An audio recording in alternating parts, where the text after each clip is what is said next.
My name is Clara Towson, and I'm a friend of the show. Boom. I am Francisca George, and I'm a friend of the show. Perfect. Hi, my name is Susan Leemans and I'm a friend of the show. Boom. Yeah. My name is Zainab Sammaz and I'm a friend of the show. Boom. Hey guys, my name is Sasha Vickery and I'm a friend of the show. Boom. Hi, my name is Lloyd Harris and I'm a friend of the show. Perfect. Hi, my name is Jaime Faria and I'm a friend of the show. Boom. Yes. Take one. Well done. Hi, my name is Jasmine Paolini and I'm a friend of the show. Wow, Jasmine, you got it in one time. Ready? Play.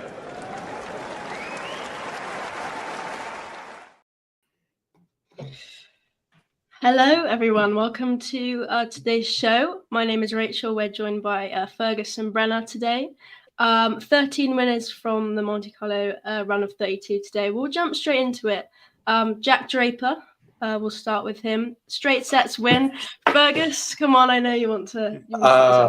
You just had to start with it, didn't you? No, Draper was dominant today. I was kind of expecting in the last round it to be Shapovalov that he was going to play today, but Shapo wasn't at the races versus Giron. But yeah, Draper was spectacular. Forehand, just such a weapon now.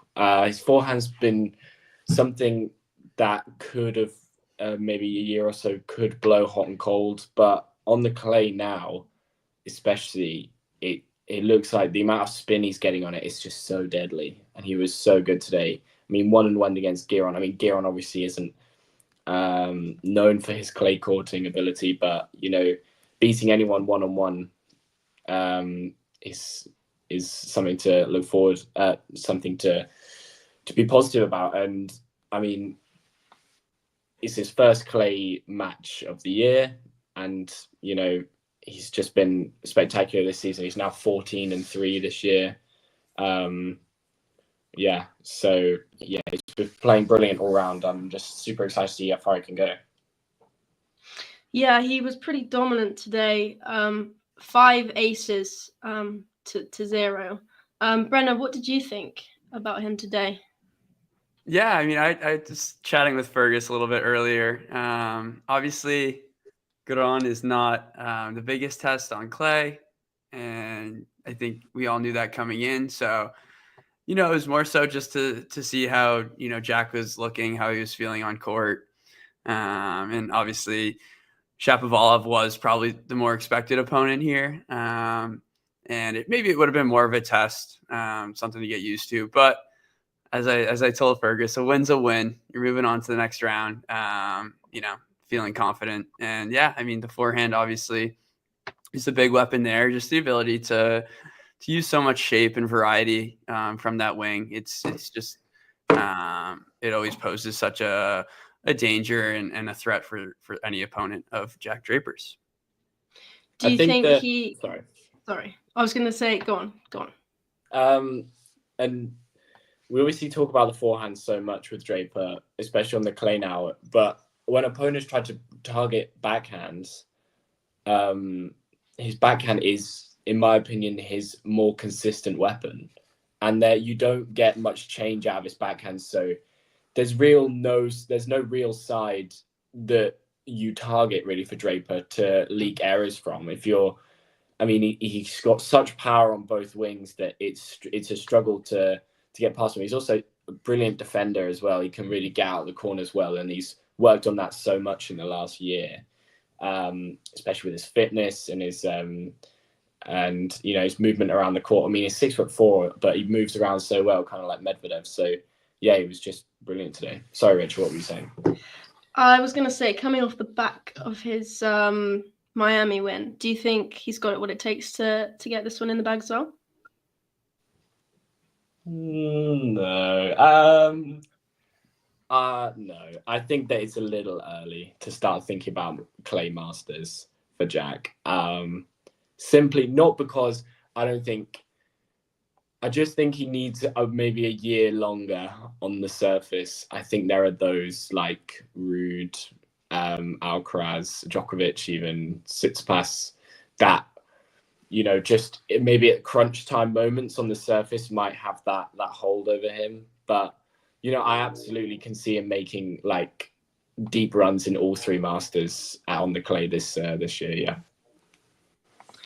So let's sorry, Brad. I'll also add, I'll add something really quick. Obviously a little bit early. I think it's going to take, just more time on the surface and, comfortability.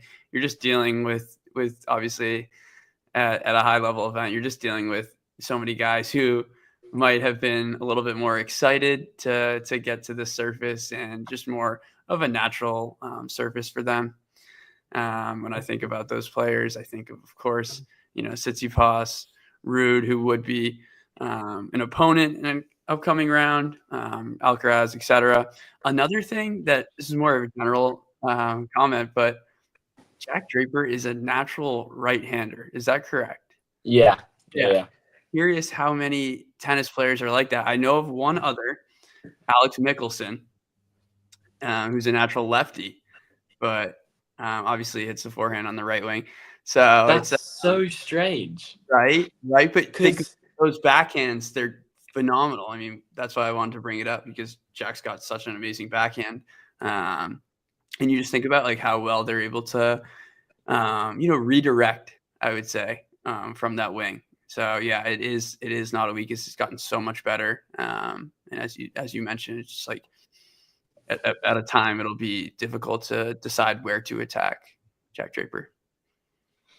Yeah, and I think he's such a tall guy. He's big, fast around the court. His movements are good. Again, on clay, as a Brit, it's not the best, but clearly it works for him. Finally. Anything else to add on Jack? I was just going to say, Bren, obviously Nadal was right-handed and taught himself how to play left-handed. Well, not taught himself, sorry, but obviously was coached left-handed. That's crazy. Yeah, so Rafa was right-handed. But I saw something the other day that only 2 people have been left-handed in the top 6 in the world on the men's side this century, and that's obviously Rafa and now Jack. So only 2 lefties in the last 25 years to be in the top 6, which is kind of crazy. But yeah, that's all I have to say about Jack. I know I could talk about Jack for years, but we'll stop right there. Okay, let's move on over to Tsitsipas. He faced Jordan Thompson and got pushed a little bit. I think he felt a bit nervous. Brenna, do you want to start on this one? Yeah, I would totally agree with you there. It did feel like there were some nerves, obviously this being such a, I just say like more of a target on Tsitsipas back in terms of, oh, wow. We have a big live update, 3-0 to Arsenal. But yeah, I mean, he has a lot of pressure. He has a lot of pressure coming to Monte Carlo and defending a title and having had so much success here. An opening match versus, not the best clay quarter, but more of I'd say, Jordan Thompson is such a big competitor. His game has so much variety. He's well-rounded. So, he can serve big and protect that way. But yeah, it just looked like he was a bit flustered. And obviously there was, some huge swings in the match in terms of Tsitsipas being up 5-1 in the second set. And then he gets broken twice. And Thompson has a chance to stay in that set. And I mean, the pressure was mounting, but Steph, held his own and was able to break him to take that second set and then take the momentum.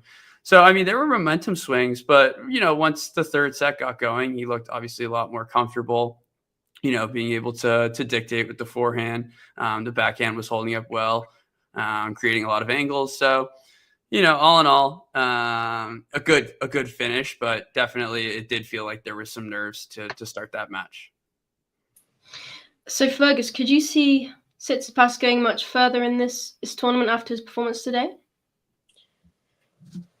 I mean, it's tough. I just hope he doesn't get too far inside of his own head. Obviously, you're defending so many points, and then you lose the first set in your first match, and you kind of thinking like you're inside your own mind trying to dig yourself out of a hole. You're thinking, I've lost all these ranking points, and like I'm a set down here. Like I need to start digging myself out of this hole. And it's a solid win today for Tsitsipas. I think that against someone like Thompson, he's a bit of a banana skin opponent.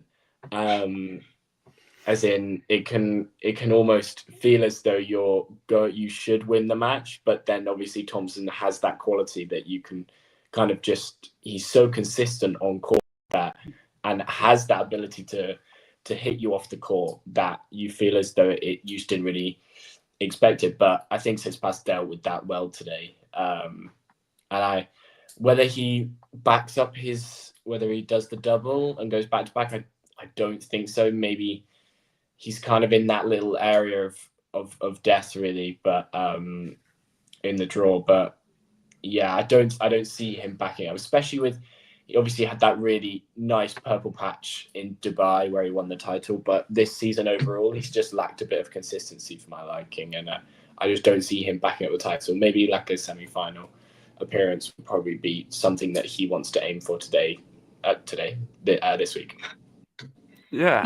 I have one more thing to add, just because it was kind of a talking point, but his father was back in the box today, which I don't think he's been in the corner at all this season. No.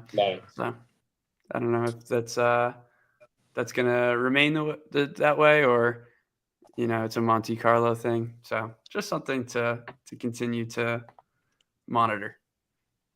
So do you think he's strongest on clay? Or, I mean, as you said, Fergus, he's been more than inconsistent.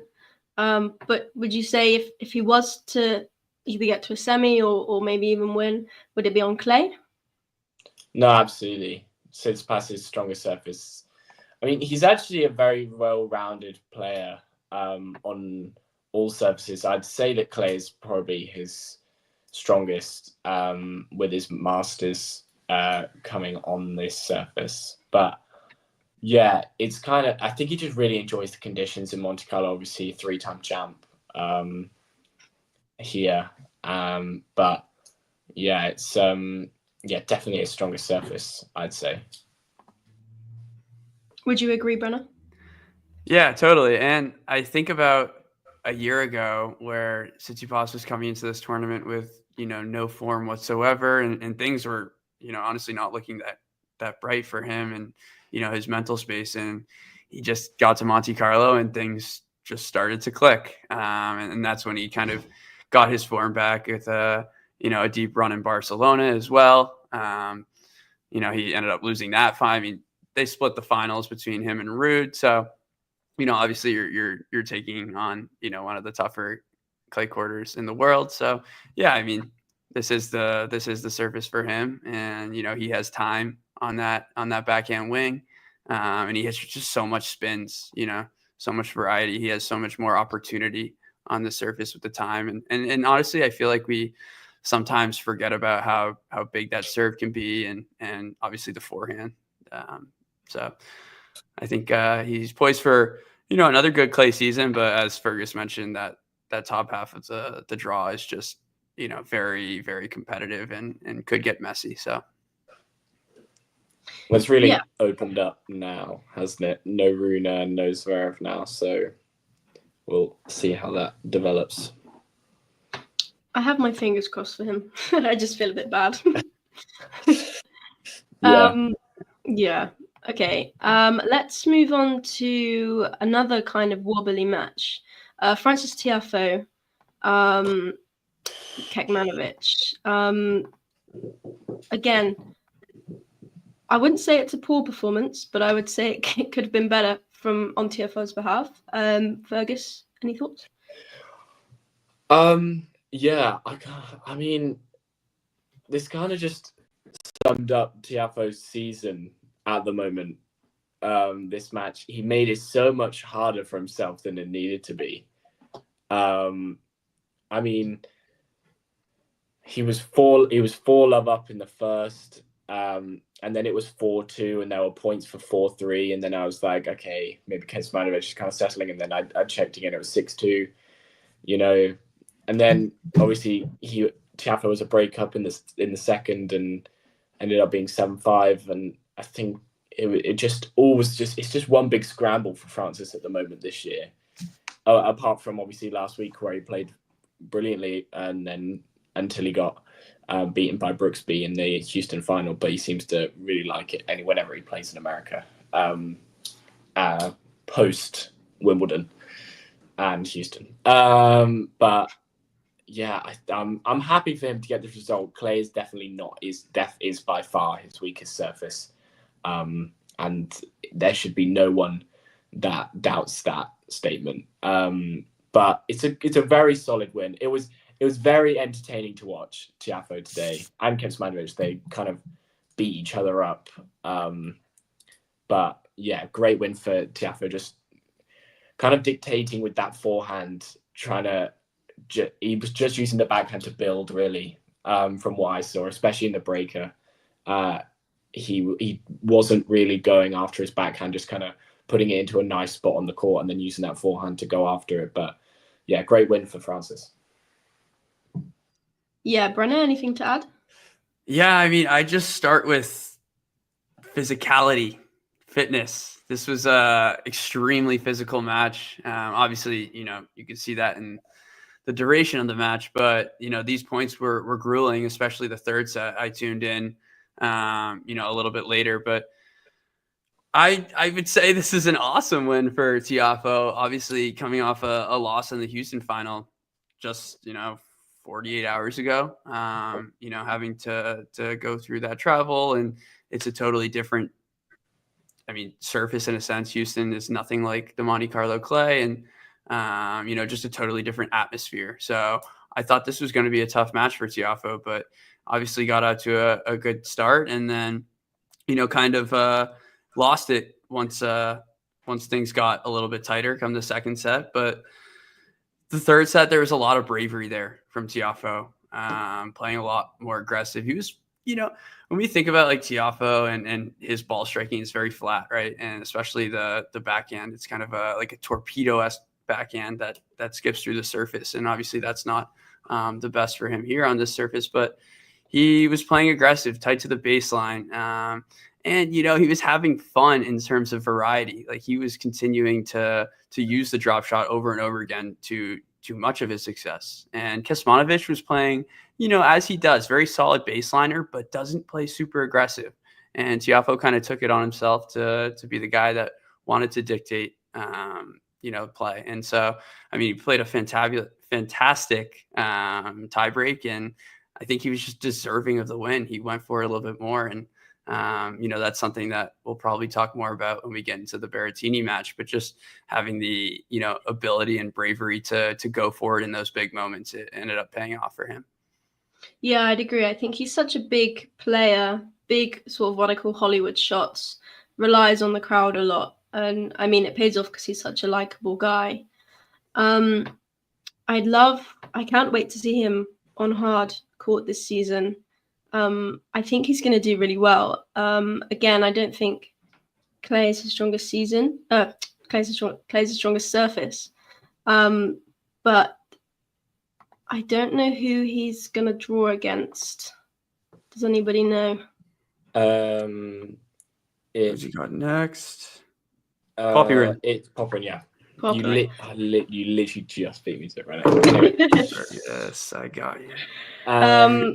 Yeah, how do you think that match is going to go? Popyrin was good today. A great win for Popyrin today, which I'm sure you've done this so it flows very nicely into Popyrin's match. Maybe. But, yeah, I'm feeling as though this could go either way. I wasn't really expecting Popyrin to come through his match today against Humbert, to be honest, but yeah, I think that's going to be a close one. But, this might be an opportunity for Tiafoe to put some momentum together in this clay season. It's not out of the realms of possibility that Tiafoe wins this match and goes on to put some challenge forward for, I don't know which side of the draw Tiafoe's on, but put forward a little mini challenge, but in Monte Carlo. But I think it's definitely a winnable match for him. But I just want to take in the victory today and then start thinking about the Popyrin match in 2 days' time. Yeah, Brenna, let's talk about Popyrin today then. What did you think of his performance against Humbert? Yeah, I'll be honest. I didn't catch much of his match. I saw some bits and pieces, but overall, I thought this was it was going to be a tight match, as the scoreline demonstrates. With Humbert being more of a flat ball striker, good mover. I think the big story was the wrap he had on his right hand. It was, I believe. Yeah, I'm pretty sure. Not necessarily sure what that was. Okay. I mean, I don't know if it's quite broken, but obviously an injured hand that definitely affected him. But, with Popyrin, he's had some good history on clay in terms of, I remember the Umag title. What was that 2 summers ago where he played Wawrinka in the final? Yeah. But he gets. No, it was 2. Yeah, 2. 2 summers ago. Yeah. He has those big ground strokes, and when he gets the time to load up, he can really do damage and work his way up the court.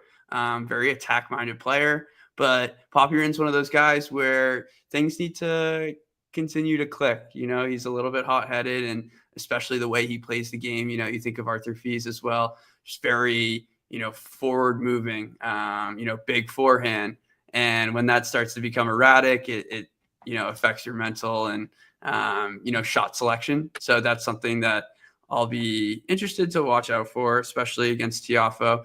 I think the physical kind of, I'd say, situation with Tiafoe, obviously having the long trip, and today's a long match where he was, clearly exhausted come the end of it. It's going to be a quick turnaround. But yeah, I mean, I think it's a great matchup. Obviously a little bit better on, a hard court, but it should be very tight, and I'd maybe give a slight edge to Popyrin. Hopefully he can start to earn some form and run with some confidence, because he is a fun watch when things are clicking. Absolutely. I think Popyrin desperately needed. I think this win was definitely needed more by Popyrin than it was for Humbert today. I mean, Popyrin's been in a real rut with his game, and he just nothing's been clicking for him this season. But that's a really strong win for him to start the year. I mean, after the form he's been in, when he saw Humbert as his first round draw, we was probably thinking that he definitely could have got a better draw. But he'll absolutely take that win, and it'll take a lot of heart and confidence, especially taking out someone that's a very, very solid clay court player, and someone that's a very good all-round player in Humbert, even though he had quote broken hand, which isn't true.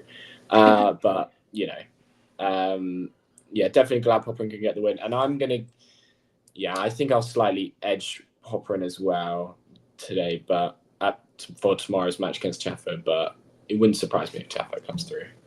Definitely going 3. Yeah, I think it's gonna be tight. Has anybody got anything to add on those final players, or nope? Okay, let's move on to Arthur Fils. He played Greek Sport today. Again, another close match. The first set was really tight, actually, and then Arthur took it by storm pretty much. Brenna, what do you think about Arthur as a player? I mean, he's just a fantastic talent to watch, isn't he? Yeah, I'm a big fan. He is a lot of fun to watch. As I mentioned, I mean, what sticks out is kind of attitude, ability, forehand, and let's say energy. He brings a lot of it. Yeah. He loves to get himself going, get the crowd going, whatever it may be, and that was on full display today. And in terms of like the matchup, I thought it was, once again, it's a tough situation for Greek Sport. I'm saying coming from Marrakesh, obviously, losing that final in 2 breakers. You're coming from clay at altitude, So it's a totally different, surface condition for him. And he managed well, despite Greek Sport not being like the best returner.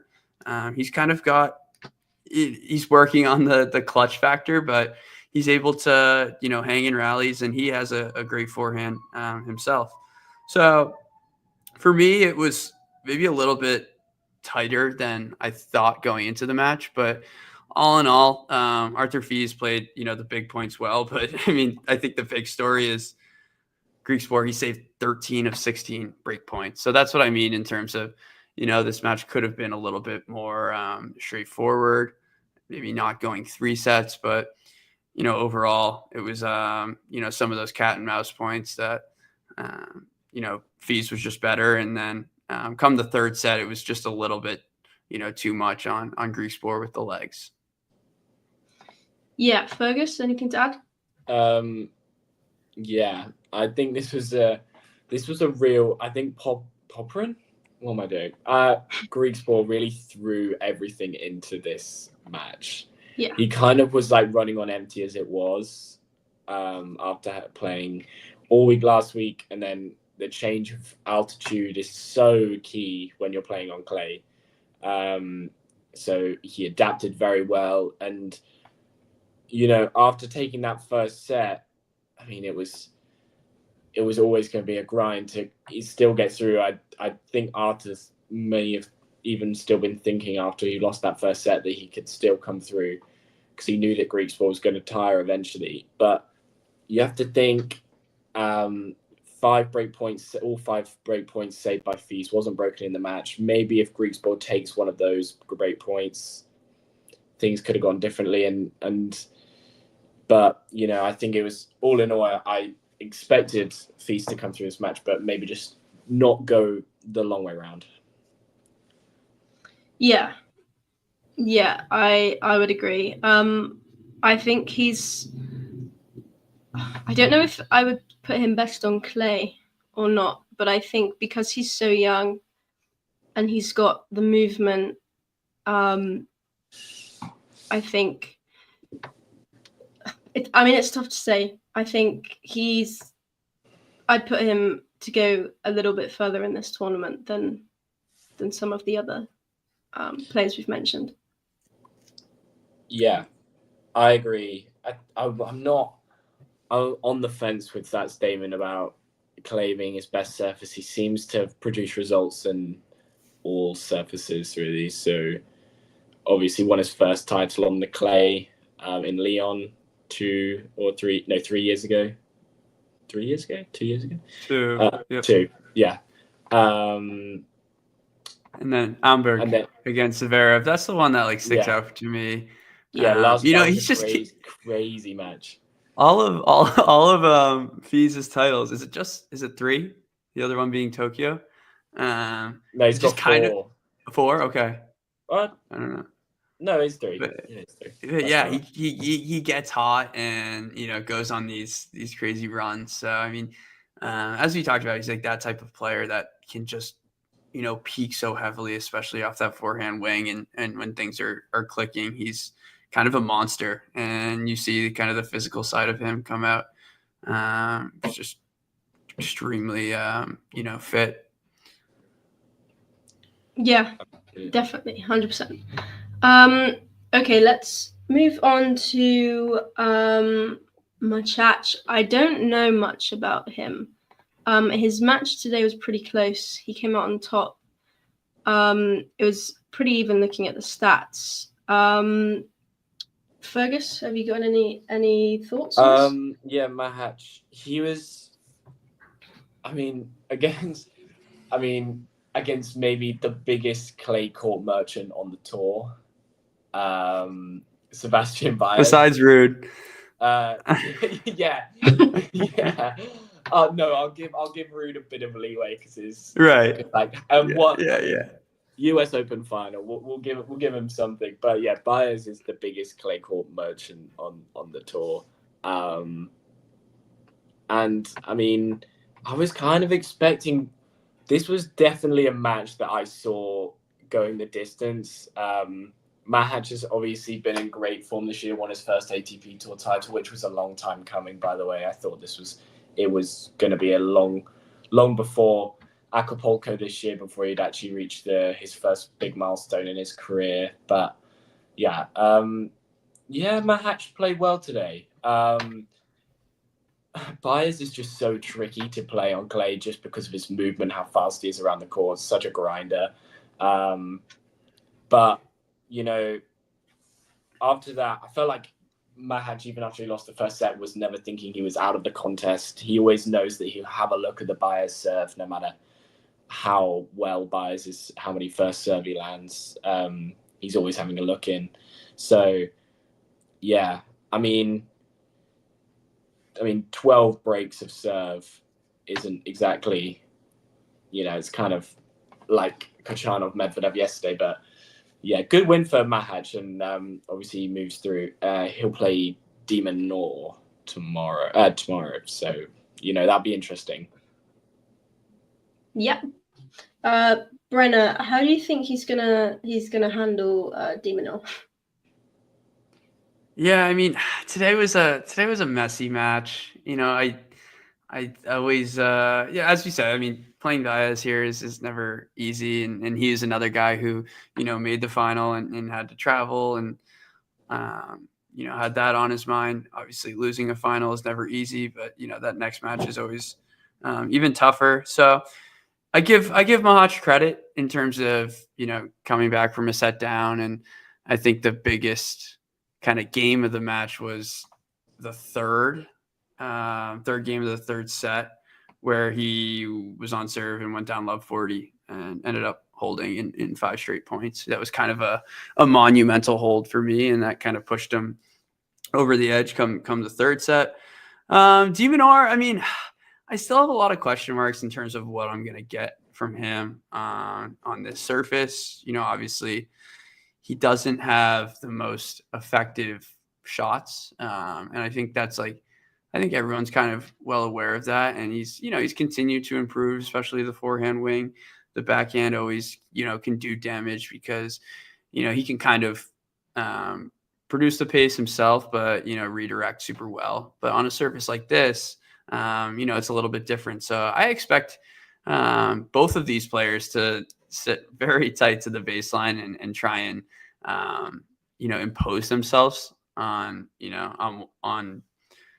their opponent in terms of, can they put pressure? Can they rush them at all? But yeah, I mean, Demon Nor, like I said, I don't really know, how confident he is on the surface, obviously being the first clay match he's going to be playing. So I don't have strong opinions. I think it's, we got probably 2 of the most in shape, fit, physical, players on tour. So I kind of expect a marathon.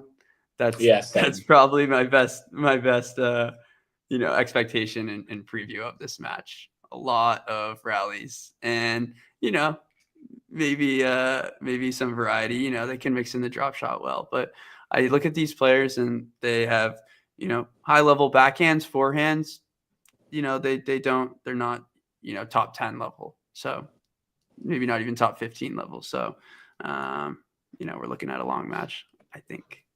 Yeah, I wouldn't say that Demon Nor's got a particularly obvious weapon. I think his weapon is his movement, and I think that will bode well for him on clay.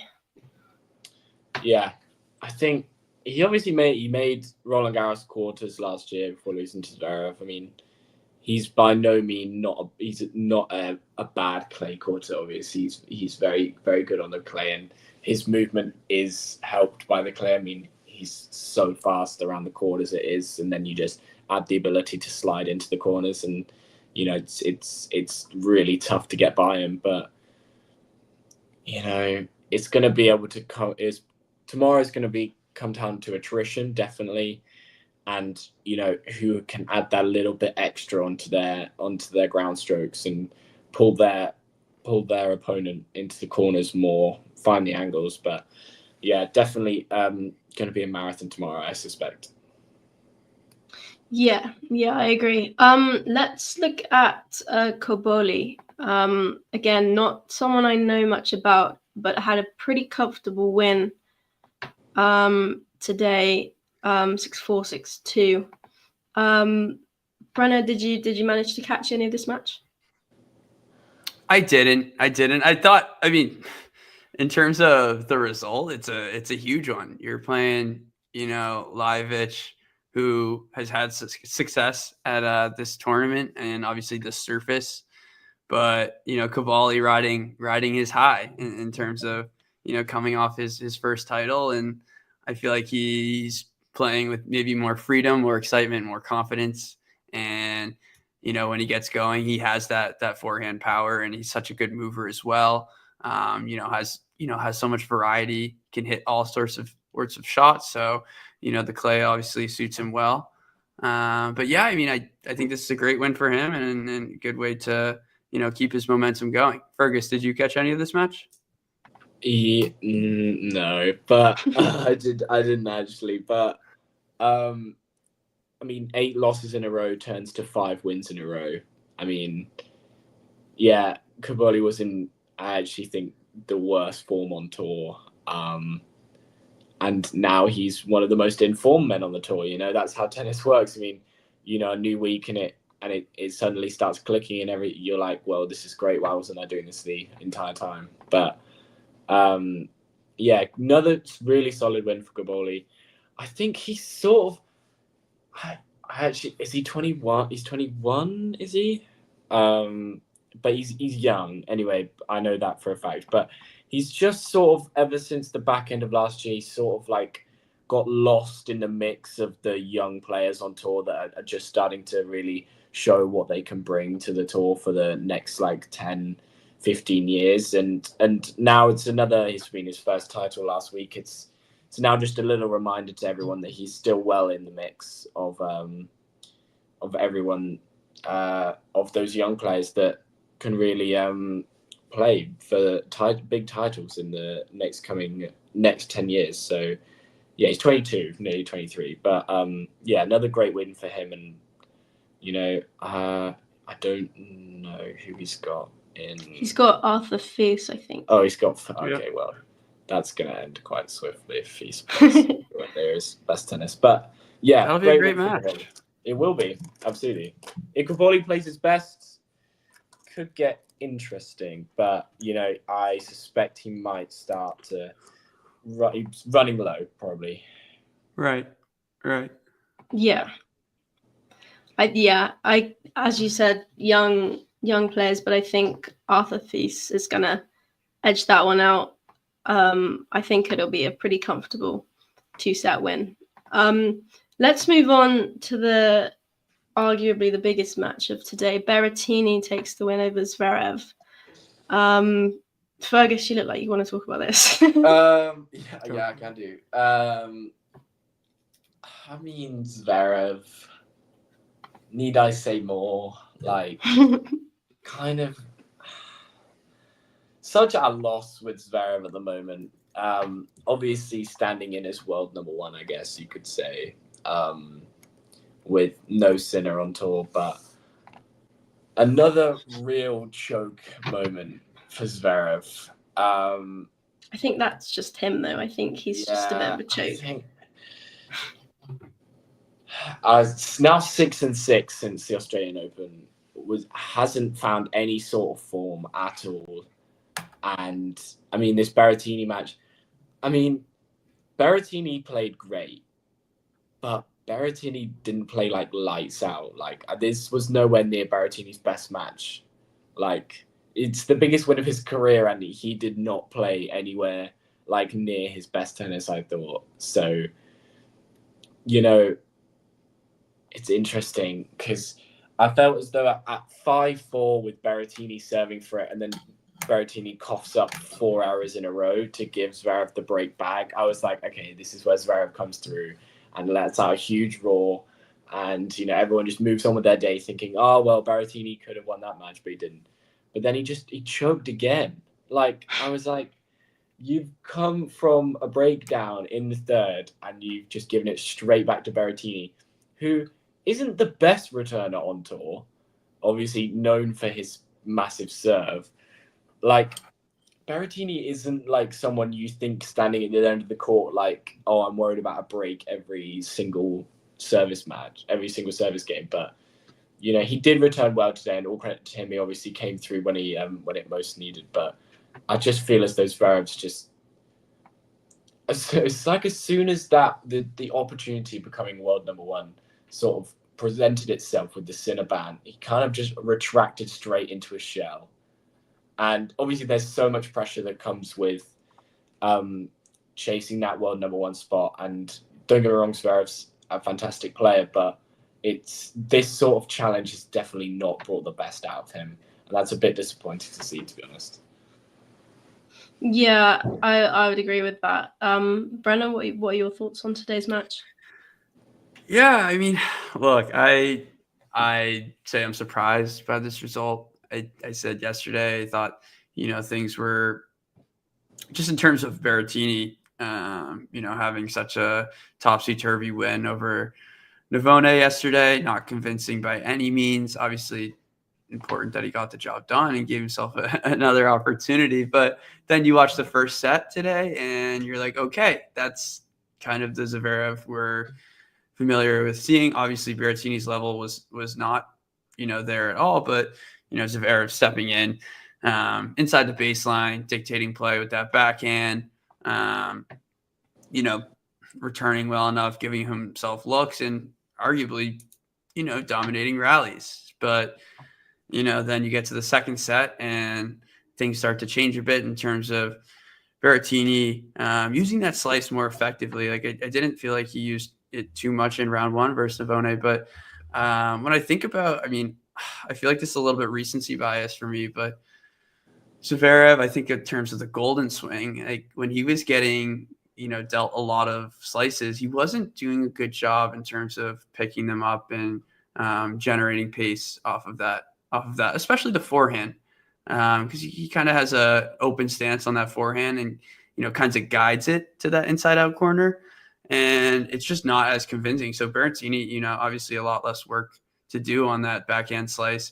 He was able to just kind of neutralize and tempt Zverev to hit that loopy cross-court forehand, which then opened up, kind of the triple threat for Berrettini, where he's able to flatten that forehand down the line, or shape it and go cross court and kind of get on top of the rally in that way. And then you saw him just, being a little bit more brave. As I mentioned earlier, that's kind of what it came down to, especially in that third set. Obviously, there were nerves for both players, but that 48 shot rally was just kind of the difference. In a sense where Berrettini was not going away. He was gonna, die out on court on that point. I don't know if you saw him talking after the match, but he's like, I'm not giving up. I'm not giving up. And that bravery, kind of took him over the edge there. And on the flip side, Zverev, it's just, it's not really there for him. And I'll give credit to Damien in terms of he hasn't hit a confident shot in, I guess, since last season. Where that's what Damien said, and that's what I'm saying. It looked good in the first set, but come those pressure points, he's just playing a little bit too passive, and that's kind of I guess that's been the talking point of his career in a sense, in terms of getting over that hump. And you have to look at it in a sense of, how am I going to take down the top 5 players? I'm one of the most consistent players on tour over the last 5, 6, 7 years. But when it gets to those big moments, those big matches where I'm playing, top 3, top 4 level players, and, he doesn't really, even Fritz, where Fritz is willing to go for it more. That's something that I think it's a work in progress. It's something that ideally pays off over time. And sometimes you have to accept these type of losses, but you can see, when he is a little bit nervous, he's like, all right, I'm going to try and, clip the line and join the net and kind of impose myself. And that's the right idea, moving forward and trying to make himself more comfortable in these positions. But obviously, we saw it again today where it just kind of wasn't good enough. And Berrettini had some looks and he took them. and especially a backhand that, we talk a lot about with Berrettini, where he doesn't have a lot of confidence in it. It's not, super big or powerful, but the most important shot of the rally, the match, was that, flat backhand down the line. Probably like the 42nd shot of the rally. And that was the difference. So all credit to Berrettini. Obviously has a huge fan base out here. And, it was a fun watch. I think it's always a fun watch with two sort of top players. Statistically, it was a very close match. Total points won, 51% Berrettini to 49% Zverev. You can't get much closer than that. But realistically, I think Zverev should have taken this one. But I feel bad for him. I do. I think that he needs to sort of recuperate a little bit and just figure out where he's going wrong. Yeah. They showed a funny, not really funny. It was just more so just a quote him on it during maybe the second set. After Indian Wells, he's like, I'm playing terribly after Miami. I have to look at myself.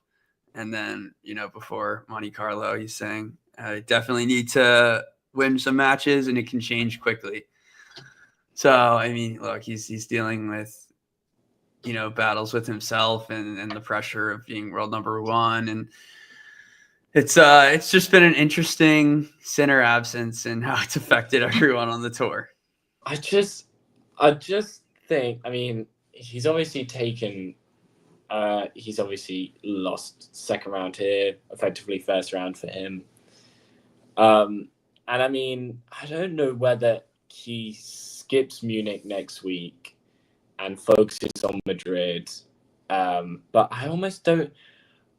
Usually when I see a player in bad form, I can tell whether they need to move away or go all in. But with Zverev, I don't know. I don't know whether he needs to play every week or whether he needs to take 2 weeks off, because I feel as though if he goes in every week, he's just going to lose second round in Munich and then he should be even further in the rut. Or he goes away, he comes back, and he's even worse than he previously was. I'm at a bit of a loss with Zverev at the moment, especially in that 48-shot rally. Some of the forehands were they looked as though I was like, right, this is a winner, on the line, there's no way Berrettini's getting there. And then I realized that Zverev's not hitting with any conviction whatsoever on the forehand side. And I'm like, well, what's the point? What are you you're number 2 in the world and you're not hitting your forehand with conviction? Right. He was, that's what I'm saying. He was able to, I thought he hit 3 backhands down the line that were, tough. And Berrettini's just such a good defender. He makes it look so easy. He's just back there sliding and he is obviously probably one of the top, slice backhands, but even, defending out of the forehand wing, he's able to kind of squash shot and just make it difficult. But as you mentioned, Zverev gets a ball on the forehand wing and he's like, all right, I'll at least switch up the approach and kind of puts it down the line. But there's Berrettini, who's just easily, clipping a slice deep and, making him pick up a ball at his feet and, advantage to Berrettini. Yeah. Yeah. Nolan, how confident are you? Because you sound more confident than I am that Draper's going to win this tournament. Because I'm not confident. And if I'm not confident, then James is confident that he's going to win the tournament. If you saw James's Twitter earlier, I don't know if I could producer can actually pull that up. James is convinced that Draper's got this trophy in the bag after how well he played against Giron. But yeah, give me a scale of 1 to 10 and I'll see if I agree with you. But go on, Rachel. Sorry, I interrupted. No, you're all good. Let's move on to Bourget, Runa. Unfortunate retirement from Runa. I could have seen a Runa victory. Brenna, what are your thoughts on that match? Yeah, I'll be honest. I did not tune into this match. Obviously, it's just kind of been a tough year for Holger Rune. Not able to stay healthy, and that's more on the illness side as opposed to physical true injury. I don't really know what to make of it, but yeah, he just was sick and he's not able to perform at a high enough level to compete. And it's definitely sad to see, especially at a tournament that he's done well at. Enjoys being here. And yeah, I mean, that's really all I got to say. Borjas, I don't know. I think it's unfortunate for Rune because he's so good on clay. Like, he's so good on clay. And I really felt that obviously, despite the illness, that he would have had a good run at this tournament. And then at Madrid, and I'm hoping for a good run at Roland Garros. But I guess we'll see how he's feeling. Yeah, it's really tough going for Rune at the moment. There seems to be no real momentum to move with for Rune. I didn't tune into this one either, but I saw it was 6-2 first set. And, there have been a couple of occasions I remember last year where out of nowhere, Rune sort of just got absolutely destroyed. In 55 minutes, out of nowhere, 1 and 2. And we were like, where did that come from? And then he'd go make the semis of a 500 the next week.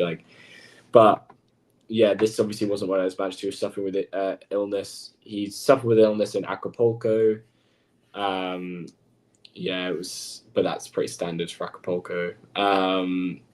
Yeah, I mean, it's just been one big slog this year so far, and I don't think he'll play next week in Barcelona. And then he might just sacrifice Barcelona just to focus on Madrid and kind of try reset for the big tournament in Madrid. But yeah, another struggle watch for Rune today on a surface where you'd hope he'd make up a good chunk of his points. Yeah, I did have one more thing to add, Fergus, because it came to mind in terms of the Zverev and how he looks at the next few weeks. I mean, I feel like he kind of has to play Munich now that they upped it to a 500. Yeah. But I mean, talk about Munich has just historically not been an appealing tournament in terms of the weather is usually not so good and so cold. I don't know. I'll quiz you. Do you know Zverev lost to who last year? And he lost in straight sets. Oh, no. Did he lose to Garin last year? Yes. Yeah, he did. Yeah. So, I mean, that's what I'm saying. I mean, just definitely 4 and 4, wasn't it? Yeah. It was, it might have been 4 and 4. Yeah, it sounds right. So, I mean, I feel like he has to get himself up for that event. And I don't know, being in Germany, hopefully that can, spark something. Yeah. We can move on. He can hope for a home crowd push. Right. It's always so cold in Munich. The crowd's wrapped up in blankets, and it's like the mountain, there's still snow, and it's so bad. Honestly, I remember when Struff won the title last year, he literally had 2 layers of skins on whilst he was playing, and everyone was like, "Jesus, it's so cold." FAA as well. Yeah. Tough conditions. Okay, let's move on to Martinez and Sonego today. Another 3-setter match. Martinez came out on top, which actually surprised me because Sonego's been playing. I mean, he's been playing decently. Did anybody manage to catch any of it or watch any highlights? No. No. This wasn't a match. I remember we mentioned Martinez yesterday, and we were in the chat. We were talking about how good of a clay courter Martinez is, and I was kind of expecting this to be tight, but I was expecting it to be slightly more simple for Martinez. But obviously, Sonego's been playing really well this year. And yeah, I did watch the highlights back, and I thought that it was quite up and down quality-wise. There wasn't like huge long streaks of quality ground strokes and points, but yeah, I think it's a good result for Martinez, obviously, coming through against someone that is definitely always a tough opponent. No matter where you play him or when in the year, it seems that Sonego's always a kind of like, he's always just a constant, always on the tour, constantly grinding, never stops. Like, probably takes like 1 week off in the year, and that's when the Billie Jean King Davis Cup's played, and he's sitting on the bench with Sinner and Berrettini. But yeah, good result for Martinez. And Ghosty, I'm not American, so I don't say Martinez like you do, probably. Brenna, do you have anything to add on that? Yeah, I mean, I had some question marks coming into this match in terms of Martinez. Because he retired in Bucharest last week. And I didn't know what the reason was, but I think, obviously knowing you got a Masters 1000 on your preferred surface, you want to take every, opportunity. And as we talked about, Sonego is always a tough draw. You don't really know what you're going to get from him, but a lot of Italian fans out there in Monte Carlo. So, it's an opportunity for him to get up for it. But yeah, I love Martinez's game on clay. He's he's tough to hit through. The forehand can really pop, and he's got a quiet confidence to him. He's just a tough guy to play. He's got that variety. He feels comfortable on the surface, and So let's see, who does he have next? That'll be interesting. He has. Borges. He's got Borges. Yeah, he's got Borges.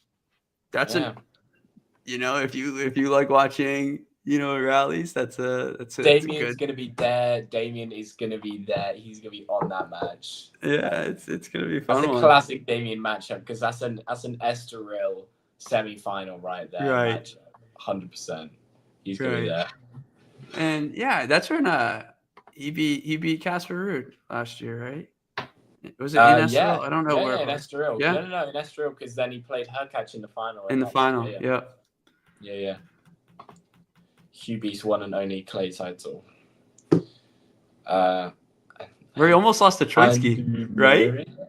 Yeah. Hurkacz didn't almost lose to Troitsky. Right. It was 7-6. It was a breaker in the first, 6-4 in the second. Troitsky did serve for the first set, 5-4. Yeah. And I actually was like, it was the first time I've ever came across Troitsky, ever. And I was like, there's no way this guy's about to take the first set against Hurkacz. This is kind of weird, but yeah. Anyway, moving on, because no one wants to hear about Jan Troitsky, especially if they, for some reason, is listening in. But yeah, anyway, moving on. Moving on swiftly. Let's talk about Bautista Agut against Nakashima. Won in straight sets. Did this win surprise anyone? Because it definitely surprised me. Yes or no? I'll go to you, Rachel. What were your thoughts going into the match, and what'd you make of it? I mean, Nakashima, he's just a good, I think I've sort of seen him play on and off, and he's always been a strong player to me. Again, probably better on hard than clay. And then again, up against a Spanish player on clay, you're kind of going into it expecting to not do very well.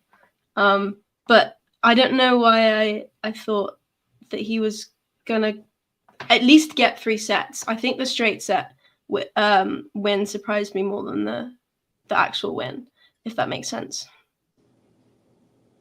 I thought it was going to go to 3. Yeah. Fergus, what about you? I don't know. I guess the change for Nakashima from Houston clay and US clay, which obviously can be seen as like a sort of hardcore with some dust on it. Pretty much. yeah, it's tough to come from that to the heavy sort of thick European clay. But yeah, Batista is probably one of the weaker Spaniards on the clay, I'd say. But yeah, good result for Batista Agut. Maybe some fatigue. Semi-finals in Houston and then making the trip over, sort of like Tiafoe, but obviously a day's more rest. Yeah, but I'm more interested in. Well, I don't know if I'm interested, but it's definitely interesting that Batista Agut's now got Rude. Nice breeze into the clay season for Casper, his favourite time of the year before he goes to play golf in a couple of months. But yeah, Brenner. Yeah, I'm with you. Just, travel, different surface, not confident. He didn't look confident at all today. Didn't really get on top of any rallies. Batista Agut was, dictating well. Never really felt too much pressure. So do I make much of this result? Not much, first week of, we'll say second week of clay season. But as you mentioned, just a totally different track for, Nakashima from Houston to Monte Carlo. So, yeah. And I know Batista Agut was, hanging out here training. Yeah. So, yeah. Ghosty, if you can get a petition together to rename New England Hella Better England, I will personally sign it. Send it my way and I'll personally sign it because I'd like to see how that will go down. Hella Better England. Anyway, Ghosty just talking his usual stuff. No change there. You think he's going to retire soon? I think he's got maybe a couple more years. I know he's. I mean, he won a title last year. I mean, how crazy is that Batista Agut won a title last year? I mean, that kind of came out of nowhere. But I mean, he's 36. Yeah, he's got a couple more years. I mean, Wawrinka's 40 and still playing nuts backhands, so that's a very valid point, actually. Has Wawrinka got the best backhand of all time? No. I mean, I don't think it's out of the question. I would say he's top 3, but I would say Djokovic. Yeah, that's fair. I'd say like winner based. If you're like winner, just purely off winners. I like that call. Yeah. Just like nuts, like sliding on the clay, like one hand across court. So nice. Anyway, moving on. Let's talk about Zverev Mutet. Again, a 3-setter. I mean, Zverev is just such a solid player. Did anyone catch anything? Yeah, I think this was definitely a good win for Zverev. Was lost his last 3 matches in a row. Was on a 3-match losing streak and kind of needed a result coming into Monte Carlo.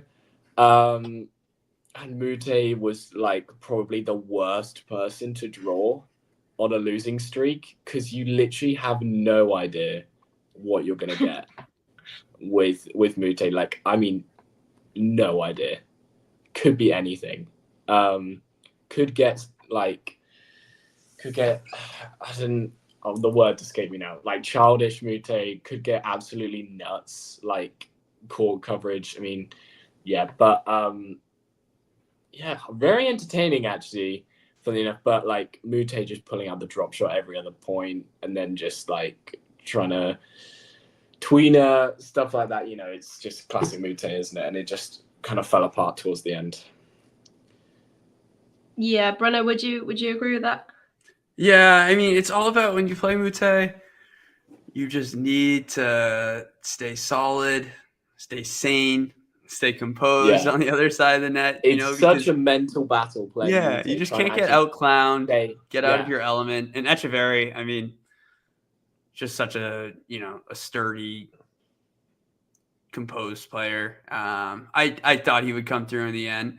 I did, obviously I watched some parts of it, but Did Mute like tweak his ankle a little bit? I actually You know about didn't that? see. Okay. Didn't see. I think that's what I heard. So maybe that explains the second set a little bit more. But yeah, I mean, all in all, we talked about it. It was going to be a fun match, and I think it delivered, and probably the correct winner. So I agreed. Definitely the correct winner. Wawrinka definitely has a better backhand than Federer, though. I would not. It's not like it's close, but Wawrinka definitely had. I mean, considering that Federer's backhand was his weaker of the two sides. Not that I was not. I mean, I grew up watching. Okay, I'm just gonna stop talking. Anyway, I can't find the words to put together what I want to say, so let's just move on. Okay then. So let's where am I? Let's go on to Dimitrov. Dimitrov played Nicolas Jarry. Okay. I did catch this one. Again, both solid player. Like Nicolas Jarry is not a bad player by any means, but Dimitrov was just like on something different. Whatever he was on, I want it because he played insane. Yeah. I feel as though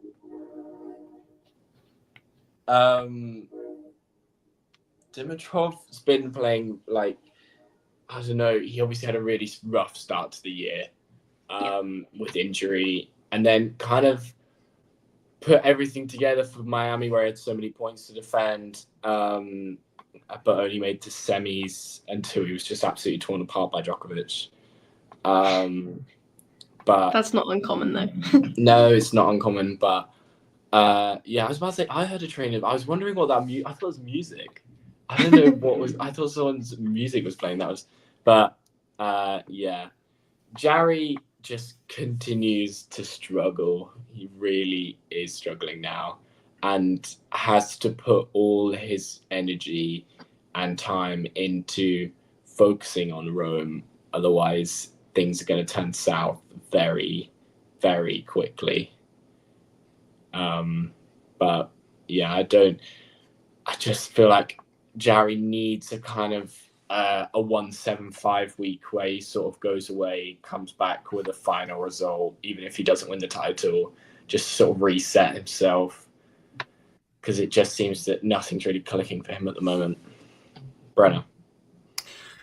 Yeah, I mean, I think we'll talk more about Jarry as a whole, and as you mentioned, how important Rome is. I think I'm even thinking right now back to the Santiago match against Ugo Carabelli, where he's fighting all third set, goes up 5-2 in the breaker, and ends up losing it. And, you know, that's a very important tournament to him and his family. And I just feel like it hasn't, you know, been the same since. And we talk about this being, you know, such an important part of his season. That was the first match. It was a 5 a.m. match. So I was actually watching some of it back this afternoon, and it's not that he was looking, you know, extremely off. I mean, you're playing a very comfortable Dimitrov in terms of the surface location. You know, he's very comfortable here, and he enjoys it here. He's happy, you know, on court, and he's got good fan support. But for Jarry, yeah, it just doesn't feel like you know, things are going his way, and that's definitely concerning, because another one of those players that's very boom or bust, where the clay gives him, you know, time to load up on these big ground strokes, but you know, it's all about how much margin he plays with, and that's just like a decision that he's, you know, going to continue to have to evaluate. You know, and you're playing such a defensive player in Dimitrov, who can you know, neutralize balls so easily. But I think, look, I mean, I'm trying to look at it in a positive way, because you know, we know what he's capable of, and obviously the run he made last year. So I'm trying to stay positive. I mean, he did save 6 match points, which I think is pretty impressive in itself. The more like he's good at that, right? The more that match went on, I was kind of like, if Jarry does break here, is this like a 10 match points kind of saved match where Jarry somehow escapes with his live? But yeah, Dimitrov got it done in the end. And Dimitrov still obviously after Miami was puffing, especially in that Djokovic match. That's why it was kind of like so one-sided. But Dimitrov still looks great for 33, pushing on 34. He still looks as ever like a top 15 player, consistent, solid. That slice is crazy on the backhand, and forehand works so well. So I don't see him going anywhere anytime soon. Sort of lost in the mix of the transition between the big three ending and kind of like this new age of Alcaraz Sinner sort of like was hit in his prime, sort of in between that sort of changeover. Same with like Cilic, Nishikori sort of like players. But yeah, I love Dimitrov as a player. I think he's great. Also such a likable character on tour. Yeah, I definitely agree. Just going back to that picture that was on the screen, the nose tape seems to be a big trend right now. What is It this drives me nose up the tape? wall. I don't get it. Like, it's always been There we Jarry's go. thing. Yeah, It's it always been been Jarry's Jarry's thing. Yeah. And then when Ruud tried to do it, I was like, no. And then I think It's not Alcaraz did it, didn't he? Yeah, that's fine. He did it at the anything. That's fine. ATP finals because he was sick, and then like early in the season. Someone else had it on the other day though, and I'm blanking. Ruud had it on in Indian Right. Wells. I feel like I saw it like just recently though. Oh, what, like in Monte Carlo or like last week? Maybe. Yeah. Oh no, I Yeah. think I saw one. Now you're making me think, and I feel like I saw someone. Right? else. Yeah, but I couldn't tell you. Yeah. We need Van Sheer's probably got everyone on the wrap, telling us who's wearing nose tape and who's not. Nike will probably start selling them soon. Yeah, it wouldn't surprise me actually. But for the best news of the day that our producer is absolutely loving is the fact that Jean Faria has a wild card to Estoril, so they're going to have a reunion, our producer and Jean Faria, which I'm sure that our producer is absolutely buzzing for. In the chat, he's going to put some thumbs up, hopefully. But anyway. Yeah. Okay, I think that's all 13 covered, I'm pretty sure. Yep. Yeah. Does anyone else have anything else to add? No, let's highlight our favorite match for tomorrow. What are we looking forward Favorite to? match. Oh, okay. Well, I was about to say if it's not takes the Surrender cake. Alcaraz, then I mean that's what everyone's going to be tuning in for is Surrender Alcaraz. Yeah, there's a bunch of fun battles. Should be. I'm also excited for Rublev Monfils. Right. Oh yeah. I think Rublev will absolutely hate it. Don't y'all have English teachers over there? We have to teach you guys English because we're English and you're American, Ghosty. That's how it works. Okay. Djokovic Tabila, also a rematch of Rome last year. Definitely should be interesting. Yeah, there's loads of great matchups for. Well, I'm curious for one reason and one reason only. If Medvedev is still walking on both feet, but yeah, I'm sure Medvedev will somehow find a way to make it 3 hours against Muller. But yeah, that's all from me. Yeah. All from me. Looking forward to it. I mean, the Tsitsipas brothers are also playing doubles. Oh, that's a good storyline. Yeah. True. Lloyd Glasspool and Cash. Anyway, I think that's it then. I think that's all good. Yeah. Perfect. Well, thank you everyone so much for watching. I'm pretty sure we'll be back at the same time tomorrow for another review of the matches. Final words, Fergus? Join me, Brenna, and Mario tomorrow, same time, and maybe someone else, but that'll be confirmed, I'm sure. But yeah, well, we'll spend 2 hours talking about Cerundolo Alcaraz. But yeah, see you guys then. Thanks for tuning in. Thanks for everyone. tuning in, guys. Bye. Cheers. If you enjoyed this video, make sure you hit that like button. Don't forget to subscribe and click that notification bell so you don't miss out on all things tennis.